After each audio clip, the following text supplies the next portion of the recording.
তাহলে আলাদা হওয়ার মানে তো তার সাথে আমার বন্ধুত্ব না, তার সাথে দুশ্মনী। যদি বন্ধুত্বই থাকে তাহলে বর্ডারে পাহারাদার লাগে কেন? যদি বন্ধুত্বই থাকে বর্ডারে বাহিনী লাগে কেন? তাহলে দেখা যাচ্ছে এই যে আমাদের চারদিকে এত হুমকি তৈরি হয়েছে, আমাদের কি দরকার ছিল না সবার প্রস্তুত থাকা? ধর্মের দৃষ্টিতে দরকার ছিল, দেশের দৃষ্টিতে দরকার ছিল, কিন্তু আমরা থাকি নাই। এবার আমি মূল পয়েন্টগুলো ধরিয়ে দিতে চাই। সব বুঝলাম হুজুর, এখন তরিকা কি হবে? কারণ তরিকা যদি না বোঝেন শুধু আবেগ দিয়ে তো লাভ হবে না, বরং তরিকাও তো লাগবে। আমি মনে করি 3 তরিকার যে কোনো একটা তরিকা হতে পারে, এর বাইরে কিছু দিয়ে মুক্তি আসার সম্ভাবনা আমি দেখি না। ওই আগেই বলেছি না যে হুজুরের মাদ্রাসায় এসে রাগঢাক করে কথা বলার কোনো জরুরত আমি মনে করি না, খুল্লম খোলাই কথা বলা দরকার। 1 নম্বরে আমি মনে করি মাহফিলের সম্মানিত সভাপতি, উপস্থিত শ্রদ্ধেয় মুহতামিম সাহেব দামাত বরকাতুহুল আলিয়া, উপস্থিত আমার সরতাজ ওয়াজিবুল ইহতারাম হযরত উলামায়ে কেরাম, এলাকার গণ্যমান্য মুরব্বীগণ, স্থানীয় এবং দূর দূরান্ত থেকে আগত দিন দরদি কোরআন প্রেমী প্রিয় তাওহীদি জনতা এবং পর্দার আড়ালে থাকা মা বোনেরা, আলহামদুলিল্লাহ দেশের শীর্ষস্থানীয় উলামায়ে কেরাম একে একে এসে অত্যন্ত গুরুত্বপূর্ণ তাৎপর্যপূর্ণ আলোচনা করেছেন। বিশেষভাবে এতক্ষণ পর্যন্ত আমাদের ভাই হযরতুল আল্লাহ হযরত মাওলানা মাহমুদ হাসান গুনবী দামাত বরকাতুহুল আলিয়া অত্যন্ত গুরুত্বপূর্ণ আলোচনা করেছেন। আল্লাহ তাআলা সকল হযরতের ইলমে, আমলে, হায়াতে, পরিবারে সবকিছুতে বরকত দান করুন। আমাদের সবাইকে তাদের উত্তম পরামর্শ ও দিক নির্দেশনাগুলোকে আমলে পরিণত করার তৌফিক দান করুন। যেহেতু আব্দুল কাইয়ুম সাহেব হুজুরের মাদ্রাসা, এখানে প্রতি বছরই কিছু খোলামেলা কথা বলার চেষ্টা করি এবং বলা উচিত বটে। সব জায়গায় এত লুকোচুরি করে কথা বলার কিছু নেই, কিছু কিছু জায়গায় একদম ডাইরেক্ট কথাবার্তাই বলা দরকার, যদিও এটা অনেকের জন্য লোড নেওয়াটা একটু কষ্ট হয়। তবে এত বছর আসার পর আশা করি আর কষ্ট লাগার কথা নেই ইনশাআল্লাহ। 1 নম্বর বিষয় হলো, এবং এই কথাগুলো ইনশাআল্লাহ আগে যত আলোচক আলোচনা করেছেন আশা করি সকলের কথাগুলোর সঙ্গেই প্রাসঙ্গিক হবে এবং সেটার বাকি সম্পূরক অংশ হিসেবে বিবেচনা করতে পারেন। 1 নম্বর বিষয় হলো, এই জাতীয় দেশ যেখানে মুসলমানরা সংখ্যাগরিষ্ঠ হলেও ইসলাম রাষ্ট্রীয়ভাবে বিজয়ী না। শুধু আজকে থেকে বিজয়ী না এমন না, সেই 1757 থেকে আজ পর্যন্ত 1 সেকেন্ডের জন্য, 1 মুহূর্তের জন্য এখানে ইসলামকে বিজয়ী হতে দেওয়া হয় নাই। যেই কয়বার মুসলমানরা ইসলামকে বিজয়ী করতে চেয়েছে, প্রতিবার একবার এক ট্যাগ লাগিয়ে এক ইস্যু দাঁড় করিয়ে মুসলমানদের শক্তিকে বরবাদ করার জন্য সর্বাত্মক প্রচেষ্টা চালানো হয়েছে। কারণ এই জাতীয় দেশ যদিও দেখতে শুনতে স্বাধীন সার্বভৌম দেশ, কিন্তু বাস্তবতা এটাই, এখন আগেকার মতো দেশ দখল লোকে করে না। কারণ দেশ দখল করে বেশি দিন দখলে রাখা যায় না। ইংল্যান্ড তো একসময় সারা দুনিয়াকে দখল করেছিল, এত বিশাল ব্রিটিশ সাম্রাজ্য গড়ে তুলেছিল, লোকে বলতো ব্রিটিশের আকাশে কখনোই চাঁদ অস্ত যায় না। কিন্তু ওরা জানে এভাবে যতই দখল করুক না কেন, স্বাধীনতার চেতনা একদিন না একদিন মানুষকে উজ্জীবিত করে এবং সেটা দীর্ঘকাল পরে হলেও ওদেরকে মানুষ দৌড়ানে দিয়ে পালাতে বাধ্য করে। এই যেমন হাফেজ আল আসাদ আর সিরিয়ার বাশার আল আসাদ দীর্ঘ 54 বছর শাসন করেছে। 54 বছর মানে 33 বছরে একটা প্রজন্ম থাকে ইমাম ইবনে খালদুন রাহমাতুল্লাহির থিওরি অনুসারে। তো 54 বছর মানে প্রায় 2টা প্রজন্ম, কিন্তু এরপরও তাদেরকে ঠিকই মাত্র 12 দিনের মাথায় নাকানি চোবানি খাইতে হয়েছে এবং দেশ ছেড়ে পালাতে বাধ্য হয়েছে। এখনো তো আওয়াজ টানে। তো এই জাতীয় দেশ যেগুলোতে ইসলাম রাষ্ট্রীয়ভাবে বিজয়ী নাই, এগুলোতে যে মুসলমানরা থাকে, আজও তো শেখুল হাদিস আল্লামা মামুনুল হক সাহেব বাবুনগরের মাদ্রাসার মাহফিলে স্পষ্টভাবে জানিয়েছেন, যেই কথা এতক্ষণ আমাদের ভাই গনবী আলোচনা করছিলেন, যে সেই শাহ আব্দুল আজিজ দেহলভী রহমতুল্লাহ আলী যে ফতোয়া দিয়েছিলেন, যে অঞ্চল যেহেতু এখানে তিনি যে সময় ফতোয়া দেন তখনও মুঘল বাদশাহ গদিতে আছেন, তখনও মুঘল বাদশাহ গদি ছাড়া হন নাই, কিন্তু বাদশাহ গদিতে থাকলেও ক্ষমতা বাদশার হাতে নাই, ক্ষমতা চলে গেছে কোম্পানির হাতে, ইস্ট ইন্ডিয়া কোম্পানির হাতে, এবং তারা তাদের মানবরচিত আইন দিয়ে দেশ চালাতে শুরু করেছে। এজন্য তিনি ফতোয়া দিলেন, এখন থেকে গোটা ভারতবর্ষ, গোটা হিন্দুস্তান দারুল হার্ব হয়ে গেছে।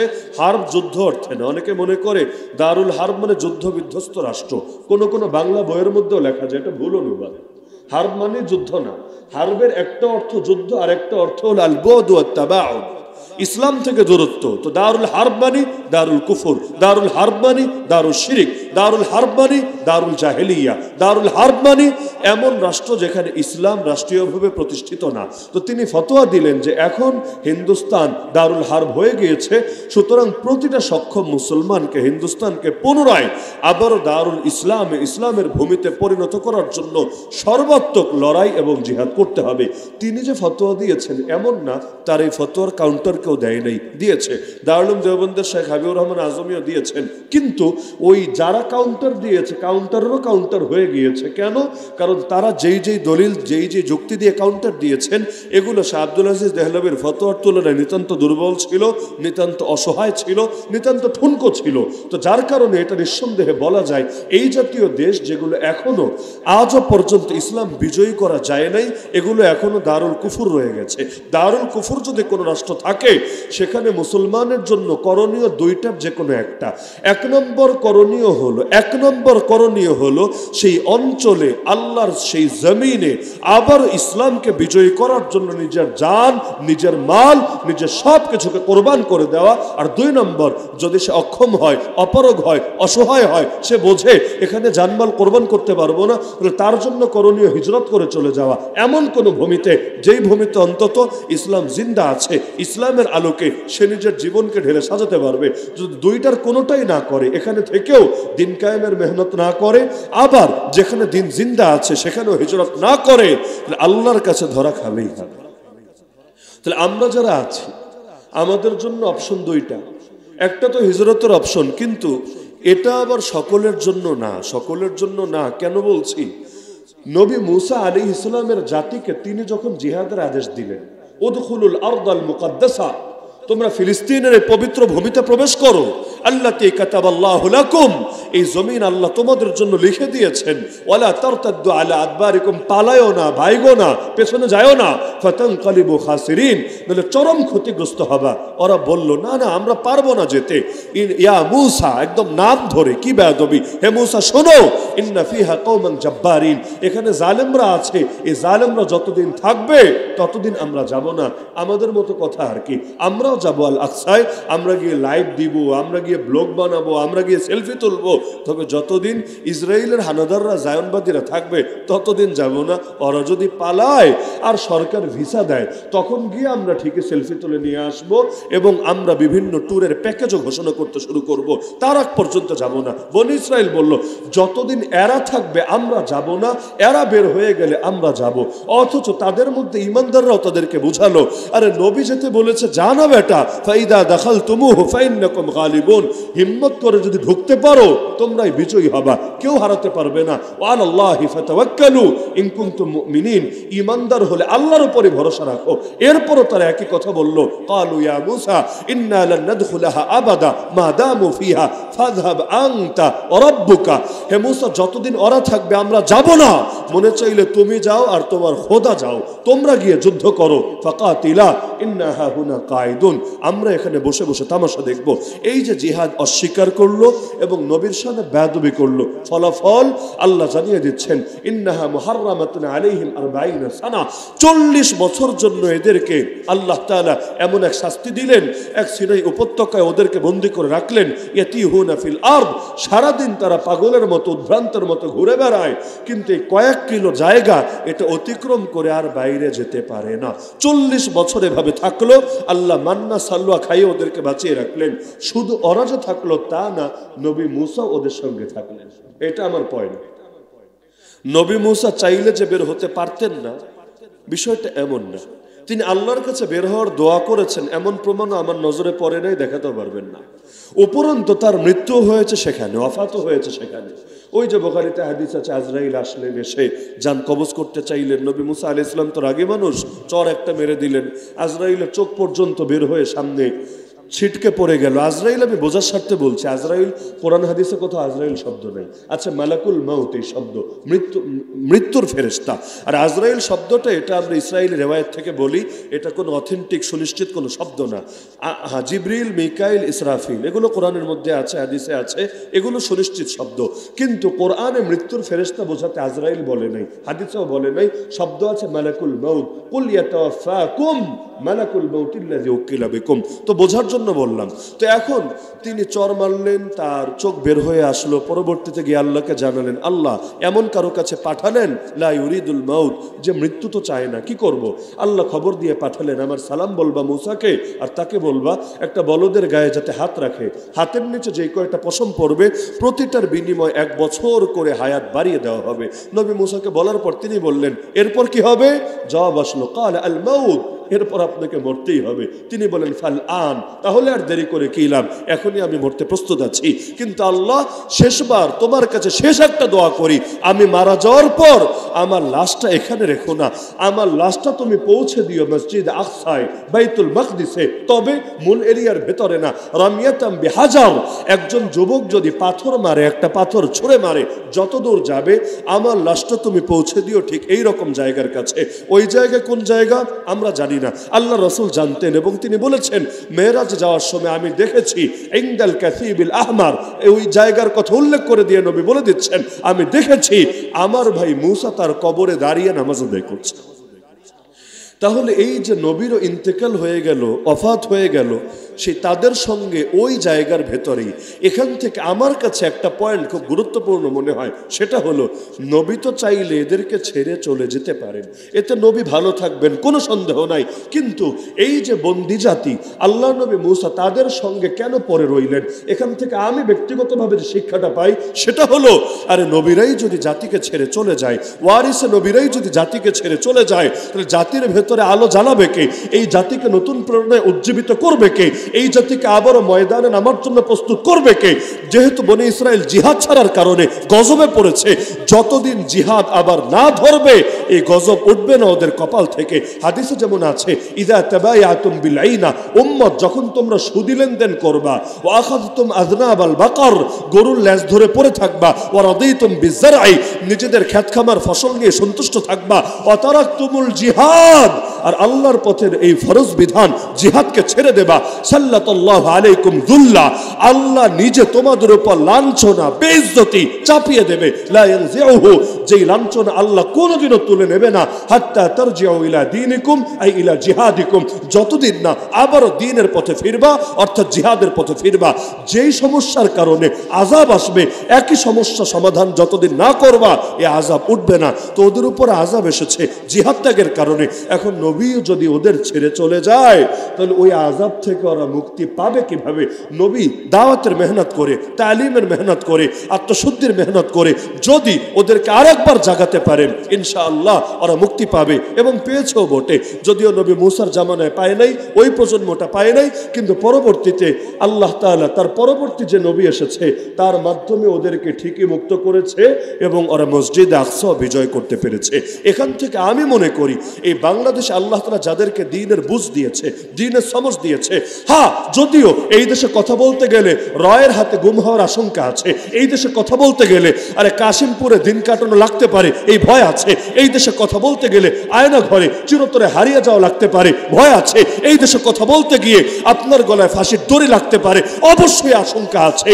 বিশেষ করে যখন গণগ্রেফতারি নেমে আসে তখন যে আপনাকে কি করবে এটা এক আল্লাহ ছাড়া কে ভালো জানে। লেকিন সবাই যদি চলে যায় নিরাপদ ভূমিতে, এই জাতির ভেতর জিহাদের প্রেরণাকে জাগাবে। এজন্য আমি মনে করি কিছু আল্লাহর বান্দা অবশ্যই থাকা দরকার, যতই ফ্যাসিলিটিস থাক। আমাদের সাহেব যদি চান, তিনি সম্ভব না বাইরের কোনো দেশে গিয়ে নিজেকে এস্টাবলিশ করা, সম্ভব না।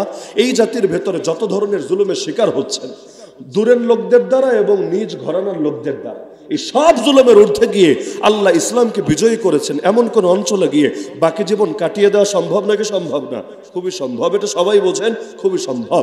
কিন্তু সবাই যদি চলে যায় দ্বীনের আলো কে জ্বালাবে? সবাই যদি চলে যায় গাজওয়াতুল হিন্দের নেতৃত্ব দেওয়ার পরিবেশকে গড়ে তুলবে। ফজিলত খালি কি শামেরই আছে, ফজিলত হিন্দের নাই? ফজিলত কি খালি খোরাসানেরই আছে, ফজিলত হিন্দের নাই? আর এই হিন্দ তো সেই হিন্দ। আবু হুরায়রা পর্যন্ত আফসোস করেছেন, ওয়াদানা রাসূলুল্লাহ গাজওয়াতাল হিন্দ ফাইন আদরাকতুহা উনফিক ফিহা নফসি ওয়া মালি। আল্লাহর রাসূল ওয়াদা দিয়েছেন হিন্দুস্তানের জমিনে একটা জিহাদ হবেই হবে। আমি আবু হুরায়রা যদি সেই জিহাদ পেয়ে যাই, আমার জান মাল খরচ করে দেব। শব্দ কি? খরচ করে দেব সেই জিহাদ জিহাদের পেছনে যদি মরে যাই কুনতু মিন আফজালি শুহাদা, সর্বশ্রেষ্ঠ শহীদদের অন্তর্ভুক্ত হবে।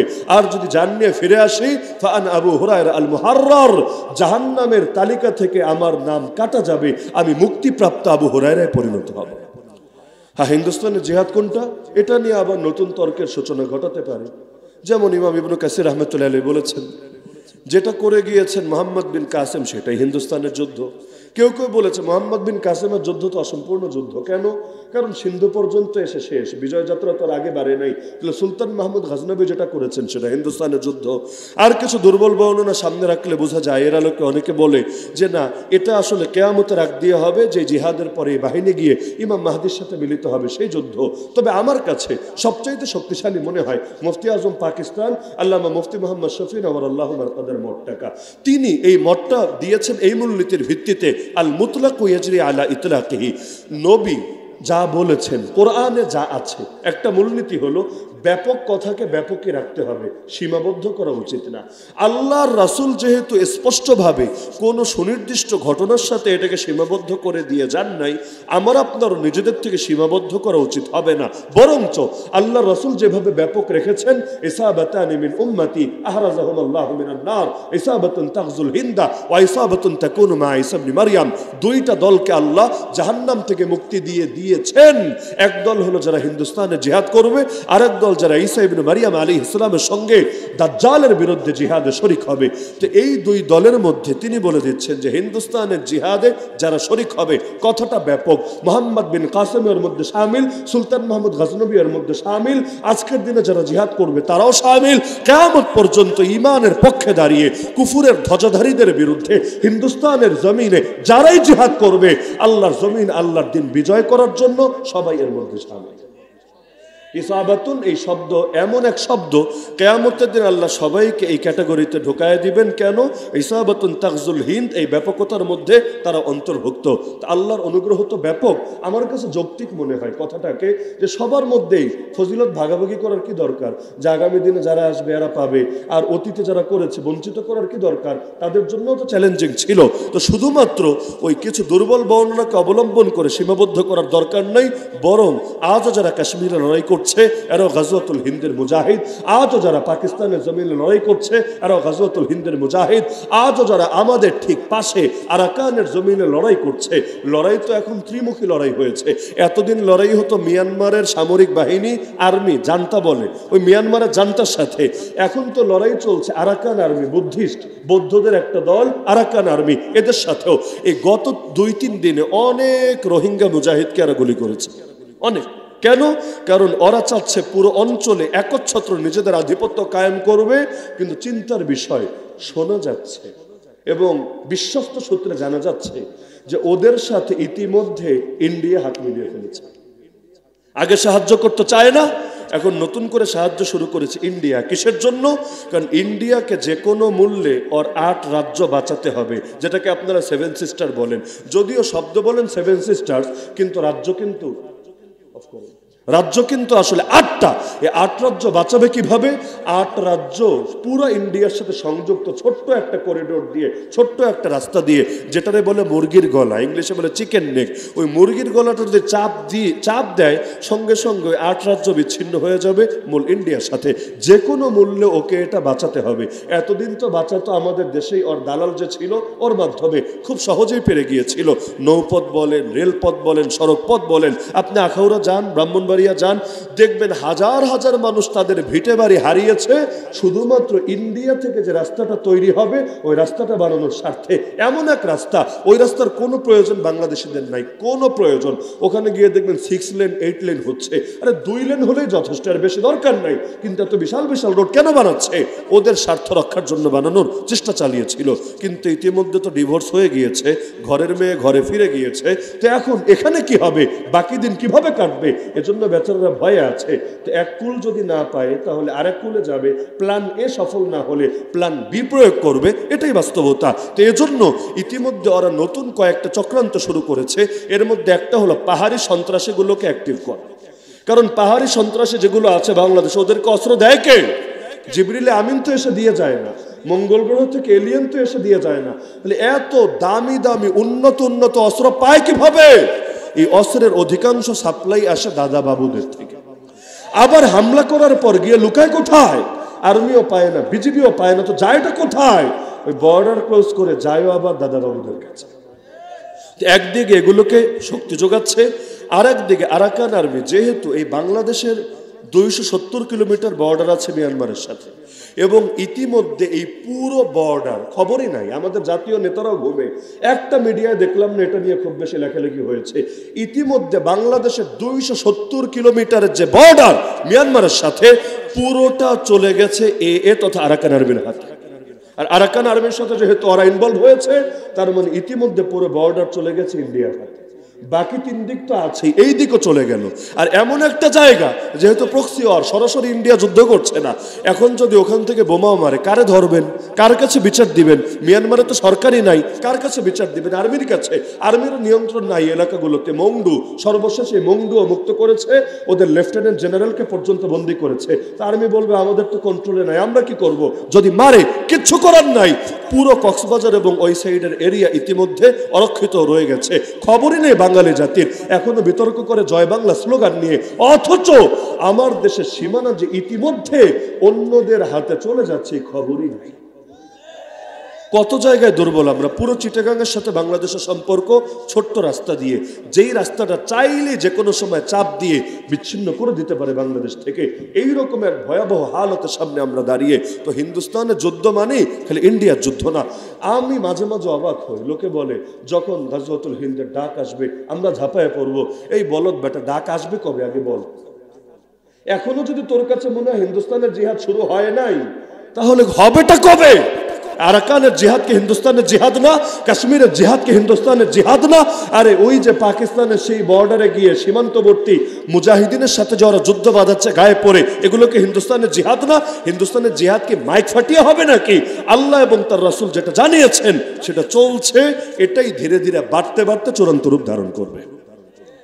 তাহলে এই যে পুরো অঞ্চলের উপর হিন্দুত্ববাদী আগ্রাসন চলছে, বাংলাদেশের জন্য আমি নাস্তিকতাকে কোনো হুমকি মনে করি না। কেন জানেন? এই দেশে নাস্তিকরা অন্তত সফল হবে না, এটা আমার দিলের ইয়াকিন হয়ে গেছে। এতকাল দাওয়াত দিয়ে কয়জনটা খাওয়াতে পেরেছে? দাওয়াত এমনকি নাস্তিকদের সোজা করতে মুজাহিদিন লাগবে না রে ভাই, নেত্রকোনার মুরব্বীরাই চলবে।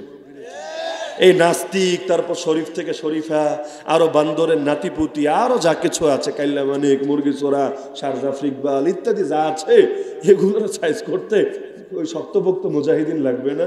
এগুলোর গ্রামের মানুষরা খালি গিয়ে বুঝাবেন যে এটা হলো আগে শরীফ ছিল, এখন শরীফ আসাচ্ছে, এইটা হলো নাস্তিক, আল্লাহ এবং তার নবীর শানে এই কথা বলে, এইটা হলো নিজের বান্দরের নাতি, বান্দরের পুতি দাবি করে, আর কিচ্ছু বলা লাগবে না। মুরব্বীরা বলবে কত বান্দর সোজা করলাম জীবনে, কতগুলোর কাছ থেকে ভূত নামালাম, ঠিক আছে তোমরা যাও, বাকিটা আমরা দেখছি। তো এই নাস্তিকদের নিয়ে আমি চিন্তিত না, ওরা এই জমিন ইনশাল্লাহ সফল হতে পারবে না। কিন্তু এই দেশে আমি সেকুলারিজম নিয়ে চিন্তিত আর হিন্দুত্ববাদ নিয়ে চিন্তিত।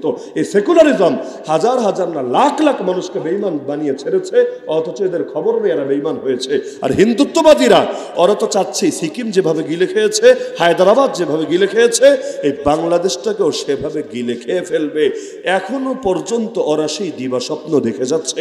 ওরা তো দেখছে বাংলাদেশের মধ্যে ওদের যে দালালগুলো আছে, এরাও একই স্বপ্নের প্রহর গুনছে। তাহলে আমাদের করণীয় কি? খালি চিরকাল দাওয়াত দিয়ে যাব, আর দাওয়াত দিয়ে যাব, আর দাওয়াত দিয়ে যাব না, এই করণীয় না। কাটা দিয়ে কাটা তুলতে হয়, এটাই সমাধান। কেউ যদি আমাকে জিজ্ঞাসা করে মসজিদে আকসা মুক্ত হবে কিভাবে, আমি বলবো না বিবৃতি দিয়ে, আমি বলবো না রাজনীতি দিয়ে, আমি বলবো না সভা সমাবেশ দিয়ে, আমি বলবো না বক্তৃতা দিয়ে। কারণ এগুলো দিয়ে যদি মুক্ত হতো, বিগত 70 বছরে কয়েকবার মুক্ত হয়ে যেত। কিন্তু 1948 থেকে 2024 আজও যেহেতু এগুলো দিয়ে সমাধান হয় নাই, আগামী তো আশা করে লাভ নাই। দখল করে রেখেছে, শক্তি প্রয়োগ করে মুক্ত করতে হবে আবারও শক্তি দিয়ে। এই যে হিন্দুস্তানে কত মসজিদকে শহীদ করেছে, বাবরি মসজিদ ভেঙে রাম মন্দির বানিয়েছে। এমনকি ভারতে জ্ঞানবাপী মসজিদ নামে একটা মসজিদ আছে, বেশ প্রাচীন, এটাকেও ভাঙার প্রস্তুতি সম্পন্ন করে ফেলেছে। এই গত দুদিন আগে, মাত্র দুদিন আগে 200 বছরের প্রাচীন একটা মসজিদের অর্ধেক বুলডোজার দিয়ে ভেঙে গুড়িয়ে দিয়েছে। আরেকটা মসজিদ উত্তরপ্রদেশে শাহী জামে মসজিদ, সেখানে রামের নামে স্লোগান দিতে দিয়ে ঢুকতে চেয়েছে, মুসলমানরা বাধা দিয়েছে, খবরদার এই মসজিদ হল আল্লাহর নামে তাকবীর দেওয়ার জায়গা, রামের নামে স্লোগান দেওয়ার জায়গা না। পুলিশ জায়গার উপর পাখির মতো গুলি করে 3 জন মুসলমানকে শহীদ করেছে। এমনকি যেই সপ্তাহে চিন্ময় দাস ব্রহ্মচারী এই লম্পটকে, এই লুচ্চাকে, এই উগ্রবাদীকে গ্রেফতার করেছে, 24 ঘন্টা পার হওয়ার আগে ইন্ডিয়ার ফরেন মিনিস্ট্রি বিবৃতি দিয়েছে একই সপ্তাহের ঘটনা, 3 জন মুসলমান তাদের দেশের নাগরিক এদেরকে নির্মমভাবে গুলি করে শহীদ করেছে। বিবৃতি দেওয়া দূরের কথা, একটা সরি বলারও প্রয়োজন মনে করেনি আজ পর্যন্ত। তাহলে এই মসজিদগুলো বাঁচবে কিভাবে, হেফাজত করতে হবে কিভাবে? ইতিমধ্যে আজমির শহীদে পর্যন্ত নজর পড়েছে। আজমির শরীফ নিয়ে বিগত 800 বছরে কেউ প্রশ্ন তোলেন, কেউ না, না মুসলমান, না হিন্দু, না বেদাতি, না সুন্নি, না ওয়াহাবি, কেউ না। ওই আজমির শরীফও নাকি মূলত ওদের কোন বাবার সেটা আখড়া, এটাকেও ওরা ভেঙে চূর্ণ বিচূর্ণ করে একটা মন্দিরে পরিণত করবে।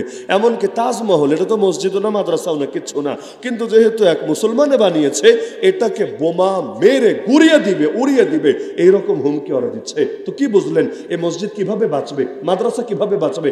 দারুল উলুম দেওবন্দকে সেই কবে ব্ল্যাকলিস্টের অন্তর্ভুক্ত করে দিয়েছে, নিজে গিয়ে দেখে আসলাম।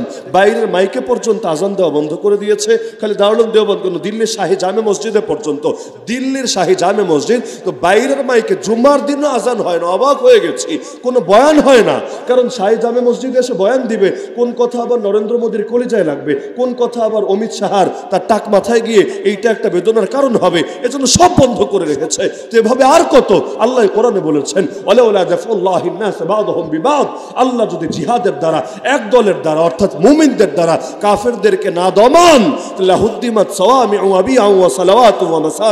আরে না মুসা আলাইহিস সালামের যুগের ইবাদতখানা থাকবে, না ঈসা নবীর যুগের ইবাদতখানা থাকবে, না আল্লাহ রাসূলের জামানার মসজিদ থাকবে। তার মানে মসজিদ বাঁচাতে চাইলে জিহাদ লাগবে, মাদ্রাসা বাঁচাতে চাইলে জিহাদ লাগবে, খানকা বাঁচাতে চাইলে জিহাদ লাগবে, ভাইরাস দমন করতে চাইলে অ্যান্টিভাইরাস তো লাগবে।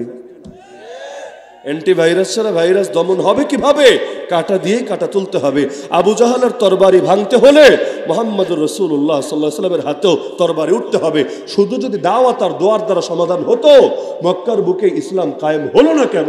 নবীকে বদরে যেতে হলো কেন? উহুদে যেতে হলো কেন? খন্দকে যেতে হলো কেন? আরে এই কথাগুলো আমরা বলতে ভয় পাই, শুনতেও ভয় পাই, কিন্তু হিন্দুত্ববাদীরা প্রকাশ্যেই বলে বেড়ায়। ওরা প্রকাশ্যে ট্রেনিংও নিয়ে বেড়ায়।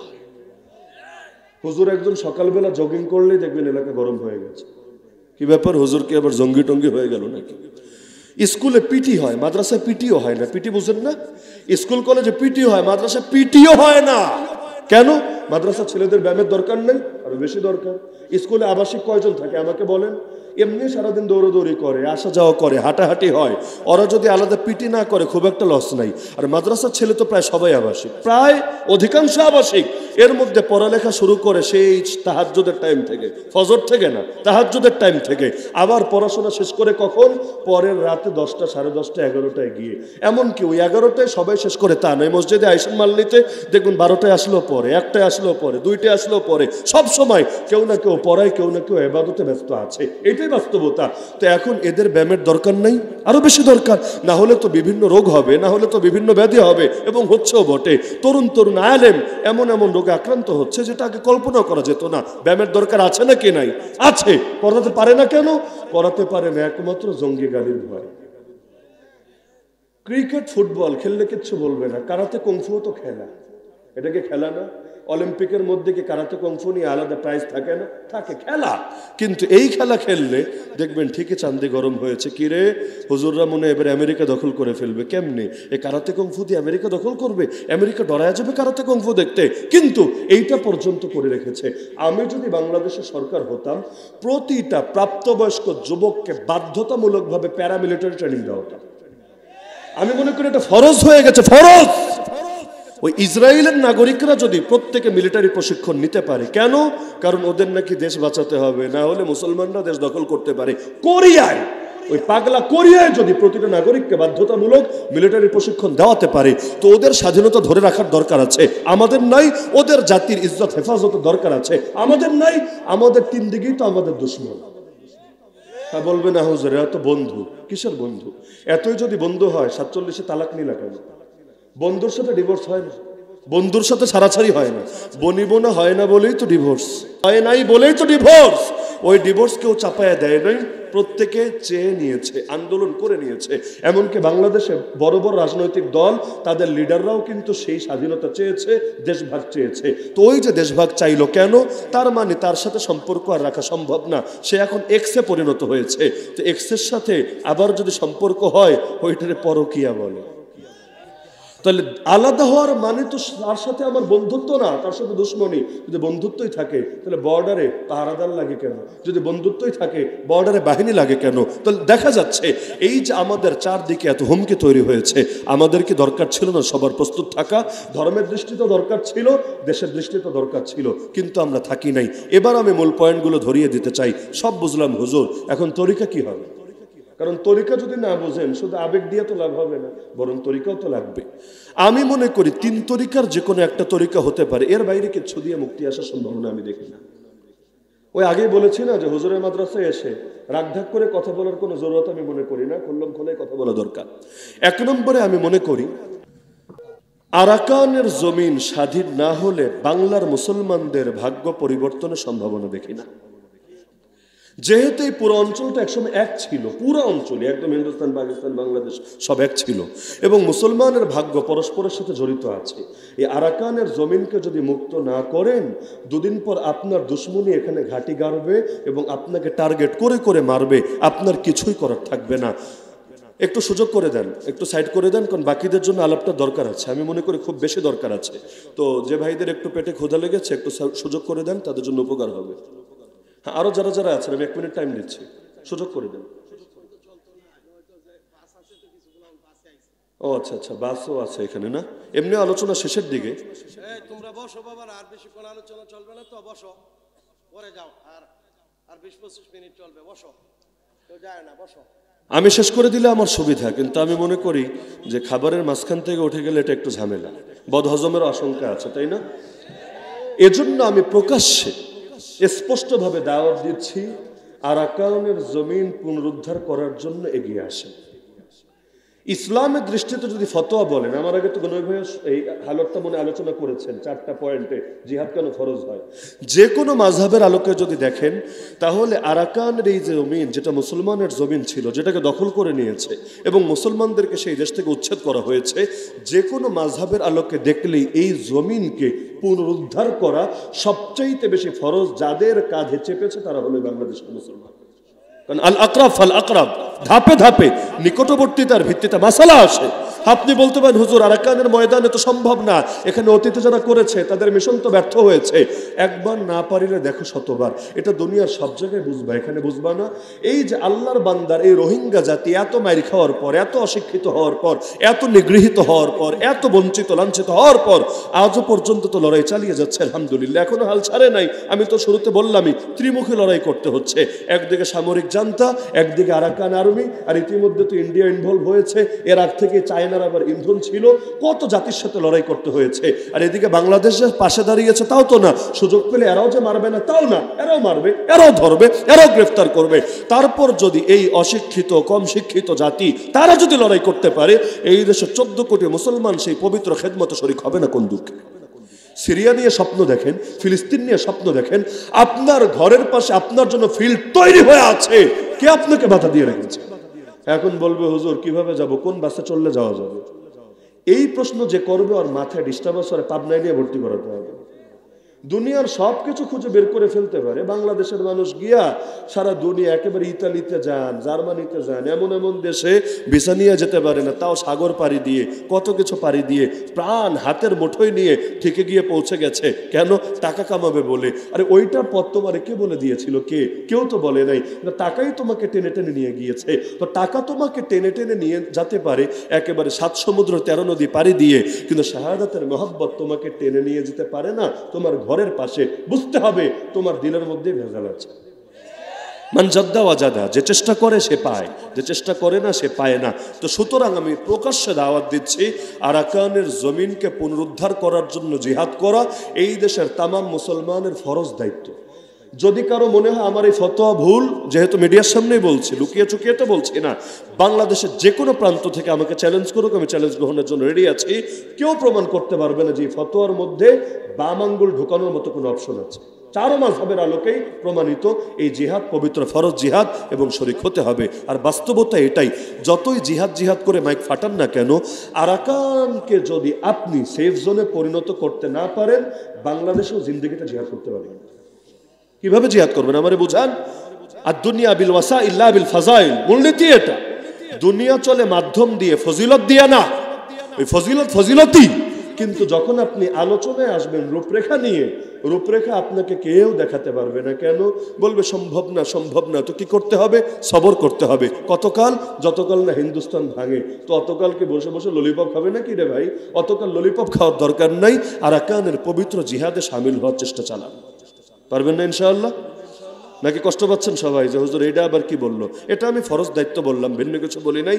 কিয়ামতের দিন অন্তত এই বিচার দিতে পারবেন না যে হুজুর এটা যে ফরজ ছিল কোনো মৌলবী বলে নাই। বলেছি, আল্লাহ তুমি সাক্ষী থাকো, তোমার বান্দারা সাক্ষী আছে, আমি তাদেরকে তাদের ফরজের ব্যাপারে স্পষ্টভাবে জানিয়ে দিয়েছি। এরপর কে মানলো আর কে মানলো না এটা দেখা আমাদের দায়িত্ব না। 2 নম্বর অপশন, আল্লাহ তাআলা যদি চান এই হিন্দুত্ববাদীরা আমাদেরকে গিলতে গিয়ে নিজেরাই গেলার শিকার হয়ে যাবে ইনশাআল্লাহ। যদি হিন্দুস্তান ভাঙে এবং ওদের দাপট কমে, বাংলার জমিন ইসলাম কায়েমে বড়সড় বাধা থাকবেন ইনশাআল্লাহ। কারণ এই দেশে ইসলাম কায়েমে বাধা এই দেশের সাধারণ মুসলমানরা না। আপনি এলাকায় যান, গ্রামে যান, মফস্বলে যান, দেখবেন এই দেশের মানুষ ইসলাম চায়, সন্দেহাতীত ভাবে চায়, এদের দিল থেকে বাধা না। বাধা কোথায়? বাধা হলো যারা এদের মাথার উপর চেপে আছে তারা, এবং তারা মূলত দালালি করে ওদের। তো চেইন ওখান থেকে আসার কারণে এই দেশে ইসলামকে বিজয় করা যায় না। যদি বাধা সরে যায়, ইনশাআল্লাহ মদিনার বুকে যেভাবে অতি সহজে রক্তপাত ছাড়া ইসলাম কায়েম হয়েছে, এই দেশেও সেভাবে সম্ভব। কিন্তু বড় বাধাটা আগে দূর হতে হবে। কোরআনের সিরিয়ালও এটা, ওয়াকাতিলুহুম হাত্তা লা তাকুনা ফিতনা ওয়া ইয়াকুনা দ্বীনু কুল্লুহু লিল্লাহ। আগে ফিতনা নির্মূল করতে হয়, পরে দিন কায়েম করতে হয়। কারণ সাপ যদি বাকি থাকে ছোবল সে মারবেই। সাপ যদি মরে যায় তাহলে আর ঝামেলা থাকে না, শান্তিপূর্ণভাবে সব কাজ করা যায়। তো এই অঞ্চলে যারা যারা দিন কায়েমের পথে সবচাইতে বড় বাধা, এর 1 নম্বরে আছে হিন্দুত্ববাদীরা, আর 2 নম্বরে আছে পশ্চিমের সাম্রাজ্যবাদীরা। এই 2 শক্তির যদি পতন হয়, কোমর ভেঙে যায়, ইনশাআল্লাহ ইসলাম কায়েমের পথে খুব বড়সড় বাধা থাকবে না। এরপর যদি জাতিকে ঐক্যবদ্ধ করে সংগঠিত করে একসঙ্গে ময়দানে নামাতে পারেন এবং একটা সফল বিপ্লব করতে পারেন, ইনশাআল্লাহ আগামীর বাংলাদেশ ইসলামের বাংলাদেশ হবে, আগামীর বাংলাদেশ কোরআনের বাংলাদেশ হবে। এই 2 তরিকার বাইরে গিয়ে 3 নম্বর যত তরিকা হতে পারে, ভোটাভুটি হোক, তন্ত্রমন্ত্রই হোক, এগুলো দিয়ে ইসলামকে বিজয়ী করার আশা করে কোনো লাভ নেই। হ্যাঁ, এগুলো অস্তিত্ব রক্ষার লড়াই হিসাবে যারা করছে করুক, এতে কিছু কথা বলার সুযোগ পাবে পাক, এতে কিছু ঝামেলা মুক্ত থাকবে থাক। কিন্তু বাস্তবতাকে সাক্ষী রেখে বলা যায় এই তরিকা আর যাই হোক, অন্তত ইসলাম বিজয়ী হবে, এই স্বপ্ন দেখে লাভ নাই। তাহলে ইসলামকে বিজয়ী করতে চাইলে লড়াই করা লাগবে নাকি লাগবে না? এই লড়াইয়ের জন্য মানসিকভাবে প্রস্তুত আছেন তো ইনশাআল্লাহ? খালি মানসিকভাবে থাকলে হবে না, শারীরিকভাবে থাকেন ইনশাআল্লাহ। আমি ছাত্র ভাইদেরকে বলবো, যুবক ভাইদেরকে বলবো, আর কিছু পারেন বা না পারেন, ওই একটা কথা আছে, মায়ের উপর ওষুধ নাই, দৌড়ের উপর ব্যায়াম নেই। শুনেছেন না? মায়ের উপরে ওষুধ নাই, দৌড়ের উপর ব্যায়াম নেই। আর কিছু পারেন বা না পারেন, অন্তত নিজেকে মানসিকভাবে তো রাখবেনই, শারীরিকভাবে প্রস্তুত করেন অন্তত। আর কিছু পারেন বা না পারেন, যে বাকিগুলো করলে ঝামেলা হবে, দৌড়াতে তো পারবেন, কেউ কিছু বলবে না। আসরের পরে ক্রিকেট ফুটবল না খেলে 1 দৌড় মারবেন, একেবারে 10 কিলো 20 কিলো যা পারেন ধীরে ধীরে বাড়ানোর চেষ্টা করবেন। প্রথমে 500 মিটার 1 কিলো দিয়ে শুরু করেন না, যেতে যেতে ইনশাআল্লাহ 20 কিলো 40 কিলো পারবেন ইনশাআল্লাহ। এই দৌড়টা নিয়মিত করেন, না হলে 7-8টা নিয়মিত কাটেন, অন্তত শরীরটা ফিট থাকুক। সুস্থ থাকার জন্য দরকার আছে, ইবাদত করার জন্য দরকার আছে, আর আল্লাহর দ্বীনের জন্য কিছু করতে চাইলে তো দরকার আছেই। তো এই কারণে